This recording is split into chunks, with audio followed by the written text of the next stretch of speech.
Today's session, Getting Off to the Right Start, features a panel of experts from admissions, pathway, and financial aid.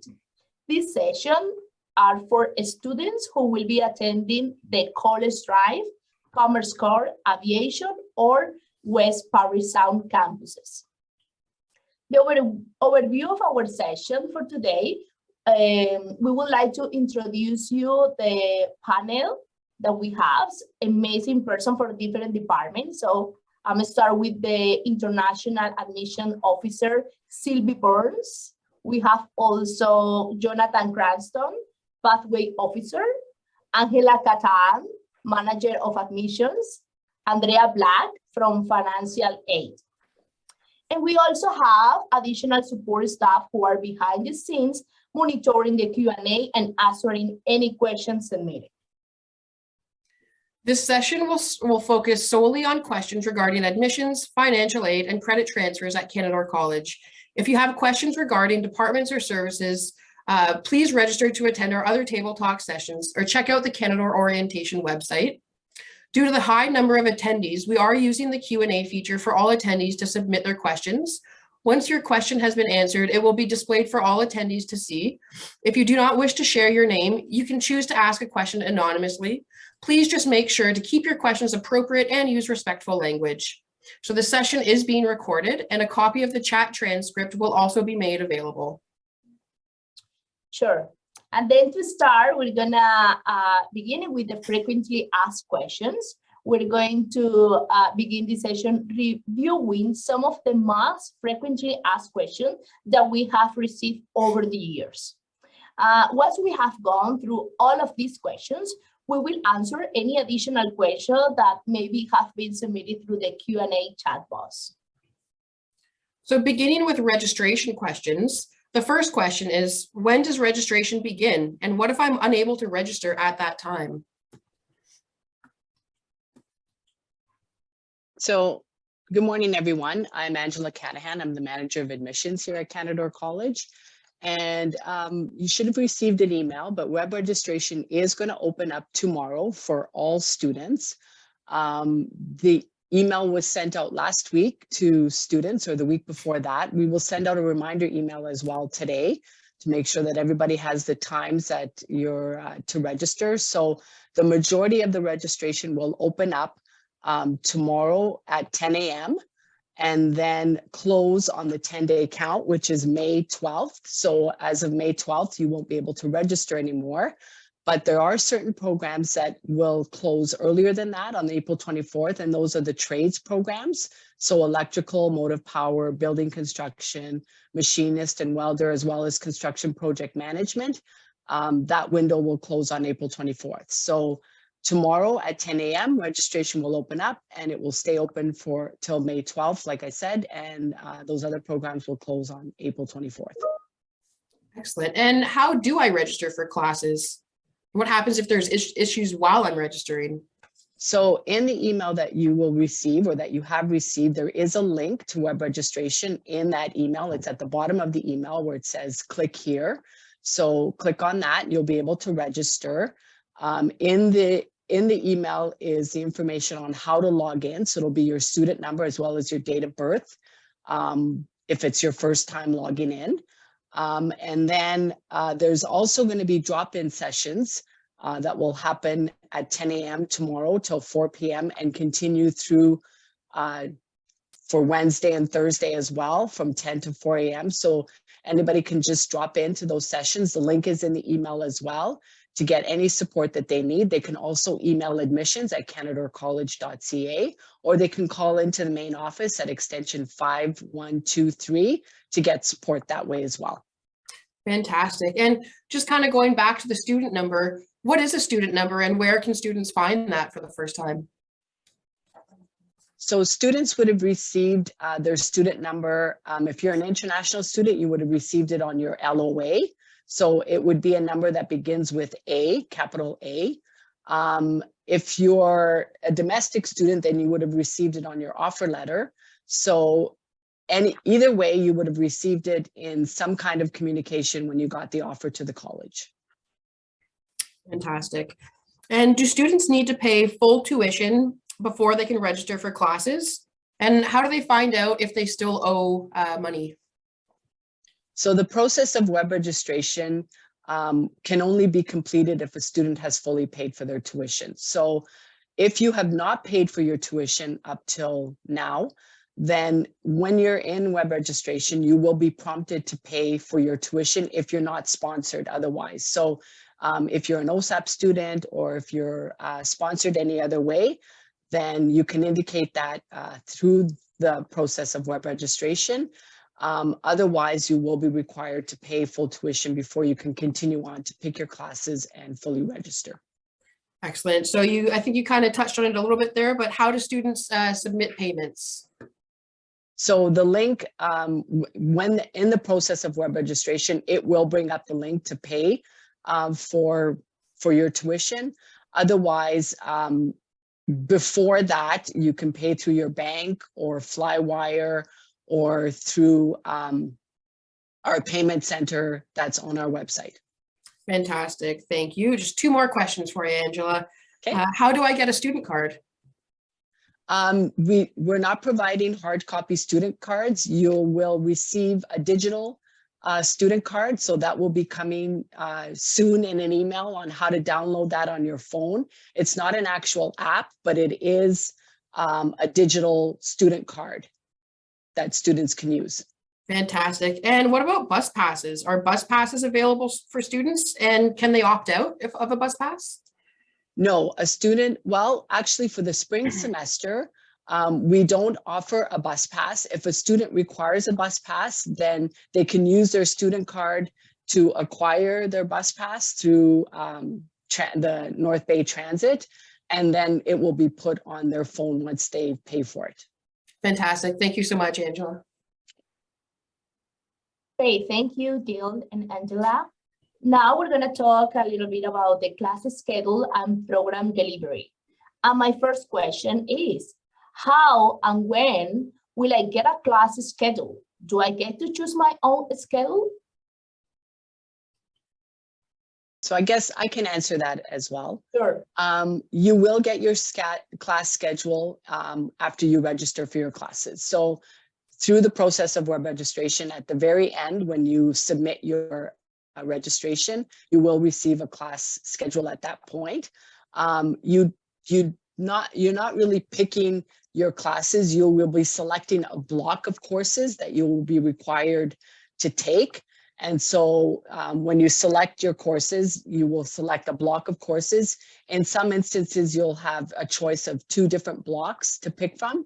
And so then you can check your schedule while you're picking the blocks to see which schedule fits better for you, if there are more than 1 choices.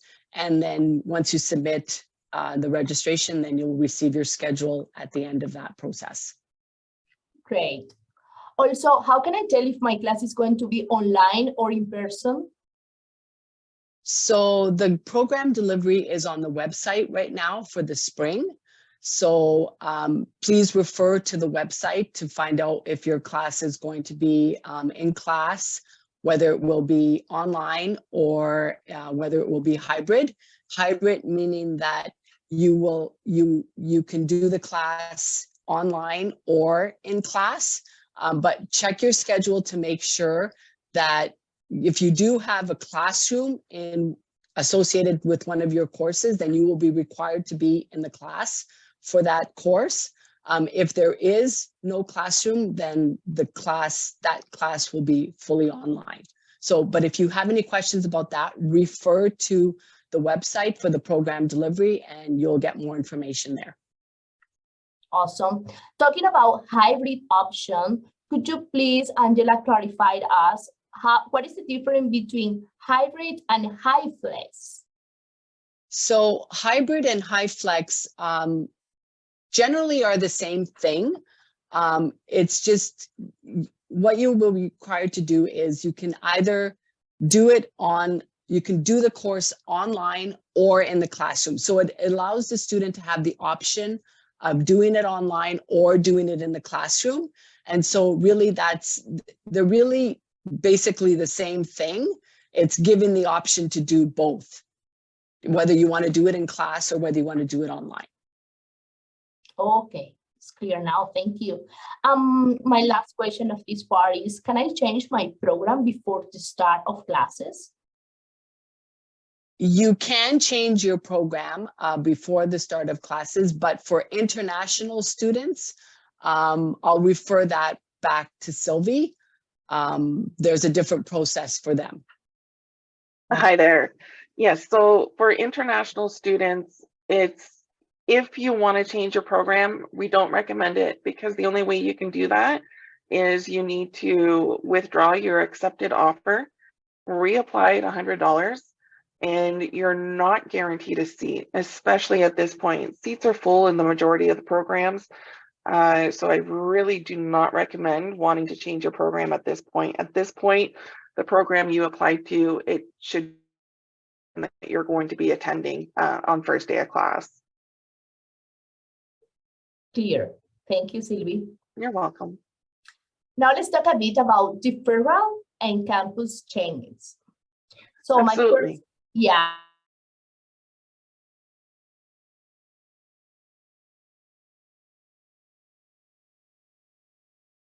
To enforce that if you submit a deferral, you absolutely cannot register. Even if you haven't received a response yet, do not register. If you planned on, if you think that you may, your visa may not be approved in time, you may not make it here in time, especially if your program is in person or hybrid, you definitely should look at deferring by April 28th. You must have paid a minimum of $2,400 to be eligible to receive a deferral, and only one deferral is, you can only have one deferral per application. So if you've already deferred once, then your deferral will be denied and you will need to reapply at $100 Canadian application fee. The other thing is, if you've registered, you cannot defer. Once you've registered, you've committed to paying the fees, you've committed to our refund policy. It's very important that you read every single thing before clicking on the button that says next or submit. Read everything. And I do mean everything. Whether if you have questions about what's written, reach out. There's always someone that can answer your questions. Understood. And what about if I want to cancel a deferral request? I'm allowed? That really depends on if there's still a seat that's available. So what happens once you submit a deferral request, your seat that you had committed to is now being given to someone else that was waiting. So really, the likelihood of you still having a seat is very, very slim. So you would need to reach out to international admissions to see if it is a possibility, but the likelihood of it is pretty low. Okay. And can I change campuses? You cannot, unfortunately. No, it's not a possibility. Okay. Thank you so much, Sylvie. You're welcome. So now we've got some questions related to visa, study permit, and arrival. So the first question, do we need visa approval? Do we need a visa approval letter for registration?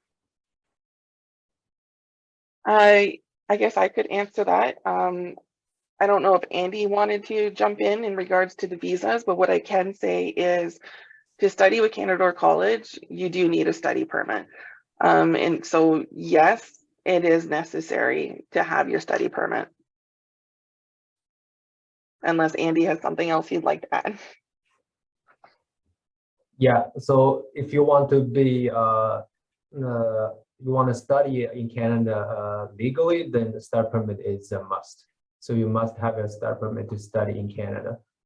Yeah. So if it is online, then we have you can go to our website. There is a Q&A and say if it's fully online class, then you may, if you submit your study permit already, you haven't received yet, you're still allowed to do the, you're still allowed to do the online class, but there is a risk if you you refuse if your study permit is refused, then you may have a risk, for your refund and stuff. Because once it's refused, you must stop your study.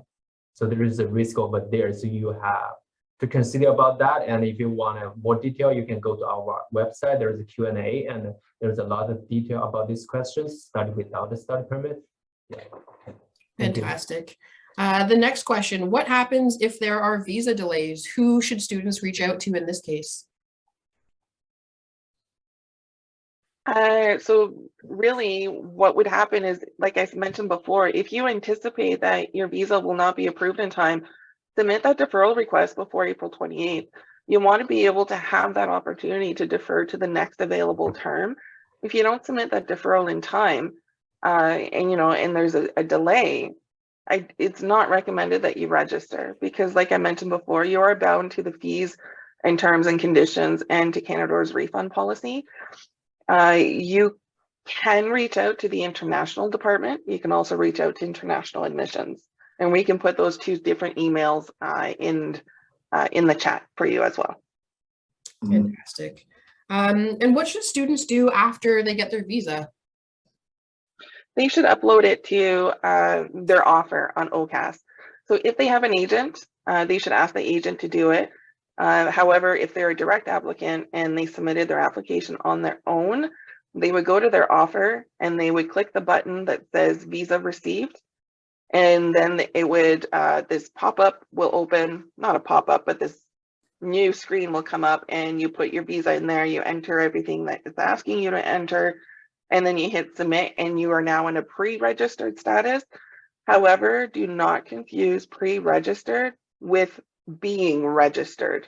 You're not registered yet. You have to physically log into your self-service account and complete your online web registration. Okay. And a scenario here. So I am waiting on the results of the visa application.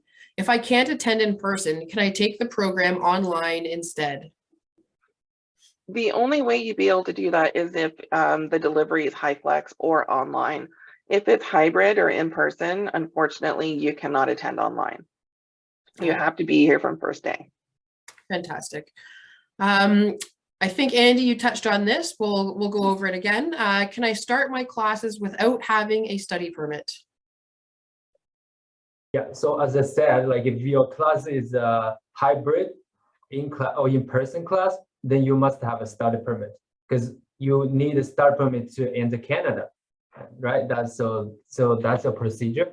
And if your class is online remotely, then you can study without a study permit, but you must study you must submit your study permit before your study.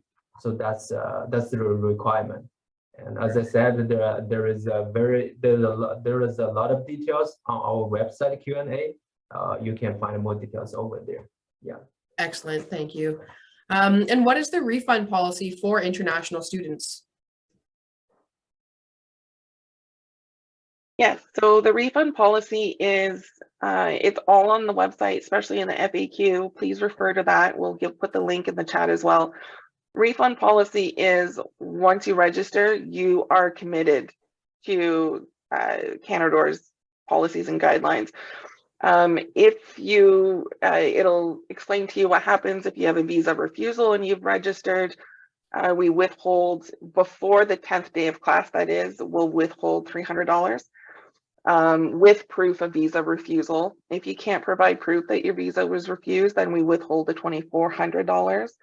And then you're entitled to the refund of the remaining balance. However, everyone's situation is unique and different, and the result could be different for everybody. So always refer to the FAQs, refer to the policy on Canada's website as well. Okay, what is the last date for international students to land in Canada? It is definitely recommended that you're here for first day of class. You need to be here first day of class if your class is in person or hybrid. Perfect. And what happens if you miss a lab or class due to travel delays? Sorry, I think Sunny had a quick something to add there. Sorry about that. Yeah, just in that question about land in Canada, we would like to clarify from the international office to not arrive too early. So we have had some cases of students who arrive 2 months in advance, 3 months in advance, with a lot of expectation that cannot be fulfilled because you're not allowed to work or something. So it's better just at least three or 4 weeks in advance. Okay, so I wanna jump in here. So if you arrive too early, then you may be rejected to enter Canada, because we recommend 1 month before your 4 weeks before your the first day of your class. So that's the perfect time. It gives you time to find your accommodation, give you time to get familiar with the city, and the campus. But don't arrive too early, because you may refuse and you are not allowed to work here in Canada if you arrive too early. You are only allowed to work after you start your class. Yeah. Thanks. To be clear, Andy, they should try to find their accommodations before traveling, correct? Yes, correct. Yeah, definitely. Yeah, they should do that. Yeah. Thanks. So Perfect. That's very important to note all those things. Thank you all for jumping in on that. So what happens if a student misses a lab or a class due to travel delays? What then? It really depends on the program. It depends on, certain programs, you have to attend every single lab to be able to pass your classes. I really recommend that they reach out to their program coordinator if they think that could really happen. You're at risk of damaging your progression of being successful in your program. Definitely. Okay, last one up for this section. What is the iSend app and when are students supposed to use it? Yep, I guess I can answer that. So the iSend app is something that you should download before traveling. Get used to the layout of it, take a look at it. It will answer, I would say, probably 95% of your questions that you have prior to traveling. It has all of the updates, like student updates will go through the iSend app. I have it downloaded on my phone because even I find it useful because, as soon as, see, Sunny is showing it to us right now. Super useful. Sunny, which square should they pick for the documents that they need to travel with? There's one on there, I believe. Yes. Give me 1 second. Arrival checklist can give a very good option in the top. Yeah, perfect. So it's not that it's mandatory to travel with. However, if you don't have that, it's going to be a struggle to be able to get through Canada or, with your experience here with Canada or without having it if you're an international student. Fantastic. Thank you so much, Sylvie. Thank you, ladies. Let's talk a little bit about money. So let's jump to financial aid questions. And my first question is, what funding is available for first-year students? I'll take that one.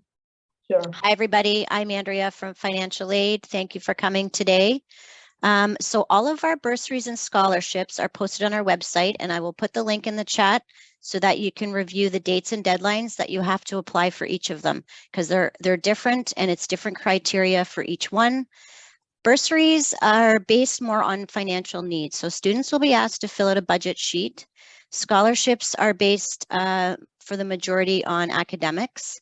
So your GPA being over 3.0 will be some of the criteria in the scholarships. All of our awards are posted year round with end dates. And I will put the link, like I said, in the chat so you can review what was offered. A lot of you, I think, are starting in the spring. So there may be a few to apply to, but the majority is the fall, and they open on October 1st and close on October 31st. We email students at the beginning of November for the fall winners and the beginning of March for the winter semesters. Scholarships open November 1st and close for the year on November 30th. Let me just look here for a minute. We also have external awards. So businesses and organizations offer financial assistance to students throughout the year. And like I said, I will put that link in the chat for you guys to review. Okay, thank you so much, Andrea. You're welcome. Second question is, what is OSAP? Am I eligible and how do I apply? Okay, so OSAP, you have to be an Ontario resident for 12 months. So if you're an international student, chances are no, you're not eligible. But like I said, we do have scholarships and bursaries available to you to apply to, and I will put the link in the chat for you to review. Awesome. Okay, those are our options if we are not eligible for OSAP. Correct. Copy that. How and when can I apply for the scholarship and bursaries? I know you already getting on it, but maybe how is the exact process to do it? I'm sorry, can you repeat that again? I didn't hear the first part. For a scholarship and bursary, how and when can I apply? So you already dive in on dates. How is maybe the process, if we can specify that? Okay, so it's an application online that'll be open October 1st for bursaries. And you're going to fill it out and answer the questions, but read the criteria as to how you would meet that specific one. And so you'll have to write a little blurb as to how you meet that specific scholarship or bursary. Awesome.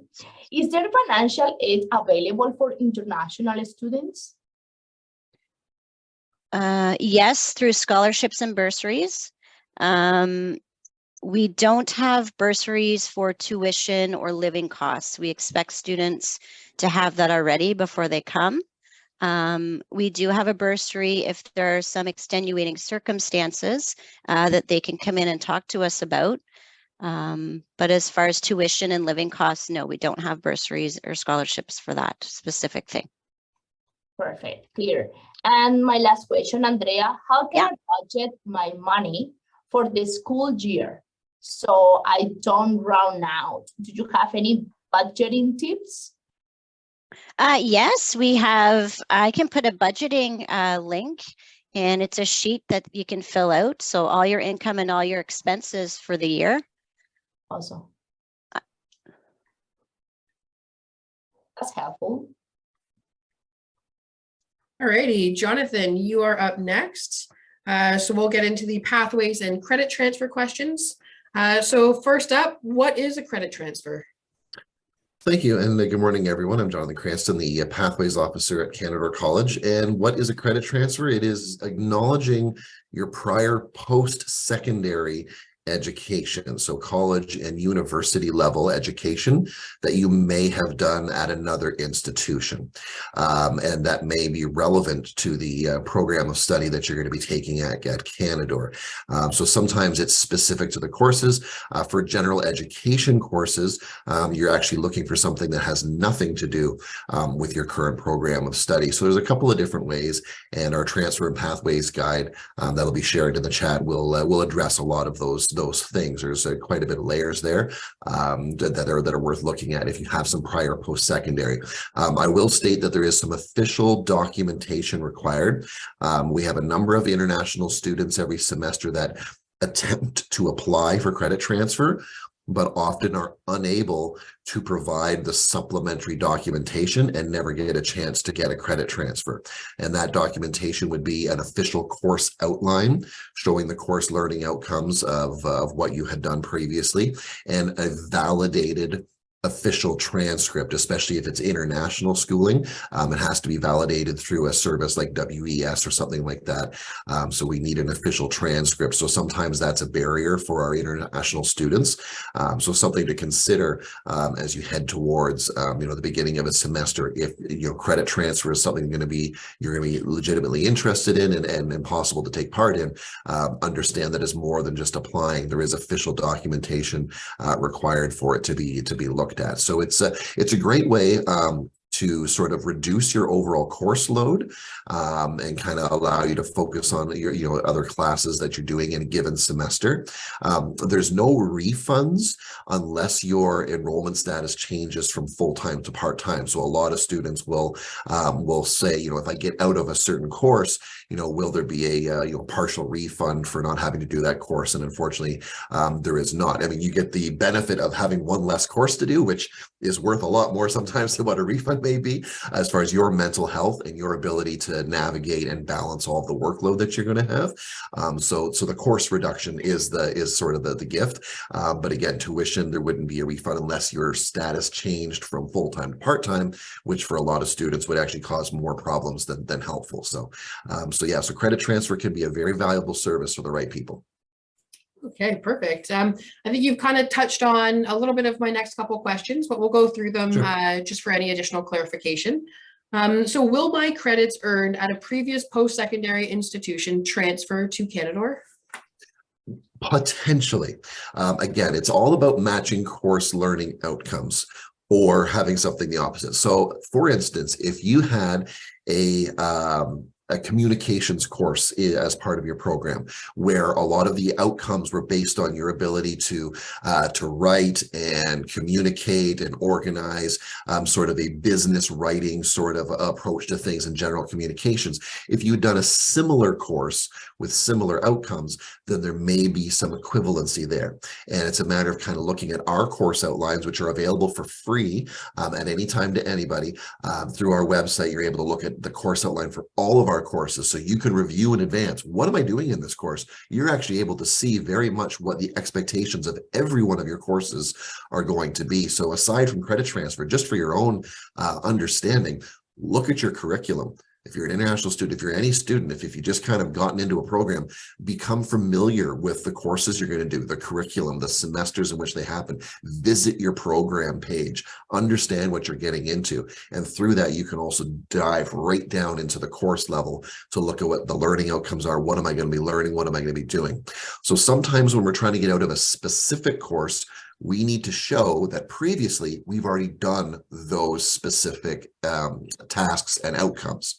When it's general education or a GED elective course, you're looking for something separate from your program of study. So if you're a business student or human resources management, something in the business sector, you wouldn't want to use a prior course that was related to business. If you'd done something previously, let's say in the healthcare field, or had a course on hockey, or something that is completely removed from the core of what you're studying, then that's the type of course that could work for general education. And both of those differentiations are touched on in our transfer and pathways guide. Fantastic. That's some great information. So how and when can students apply for credit transfers? Okay. Students can apply anytime technically. You need to have a valid Canadore student number in order to have an application processed. So once you have a student number, you're able to submit an application. Again, you would have to supply the official documentation, and you can technically get out of a course at any time throughout the semester, right up until the last day to withdraw from a course. So you do have a bit of time. You must attend and participate in all courses until you get your results. Unfortunately, and it's happening less now because I think we're getting the message across better, but we have had instances where students applied for a credit transfer, just assumed they were going to get it, and stopped going to classes. And then they were denied for the credit transfer and subsequently missed a number of classes and fell very much behind and ended up failing their courses. So in an effort to make sure you're as successful as you can be, we cannot stress enough that you are required to attend and participate in all courses until you get your results. And if you get an approval, then you're able to drop the course from your registration and you never have to go to that class again, and you can do a little happy dance. But just on the outside chance that things go sideways on you, you must attend classes. So there's a couple of different things going on there. The sooner you submit the application and have the supporting documents, the sooner it can be reviewed and the sooner you're going to get a result. Too many students wait till the last 2 weeks of a semester and go, oh, I'm not doing well in this course and I think I might be able to get out of it. And I always go, why didn't you do this 3 months ago? You took a course for 3 months, you maybe didn't have to. So don't wait, don't be reactionary. Again, go to your program page, understand your curriculum, learn the courses you're going to take. And if you have prior post-secondary, try to connect. What have I done? What am I expected to do? And if you think there's some connections there, then don't hesitate to jump on credit transfer just to allow yourself some time. Amazing. And the last question. So you mentioned it a couple of times. So in addition to understanding and knowing the course outcomes, what do students need to apply for a credit transfer? What do they need to make that happen? So the application, it's an online application, and it's basically a fillable form. It's quite standard to fill out. So that has to be completed. And again, you must have a valid Canada or student number for us to process you. So that application has to be supported by the official course outline for the prior course you're using. So let's just say, for instance, you've already done a semester at Seneca. So you would need to get the official course outline from Seneca for the course that you took, as an example. And then that would have to be supplied. It can be attached directly to our application form or emailed to me. So that outline needs to be part of the review, because that's what our subject matter expert is going to look at. When they go, okay, the student is saying this course is the same as our communications course, they're going to review and sort of A/B comparison those course learning outcomes to see if there is a valid and strong connection, not one or two. We're talking like 80% or more of a connection between the learning outcomes for it to be a strong application, and to be, have a good chance at equivalency. So that outline needs to be attached into the actual application form, and then an official transcript to validate the grade. And the one thing that I haven't said yet that is very, very important is we have a minimum grade standard.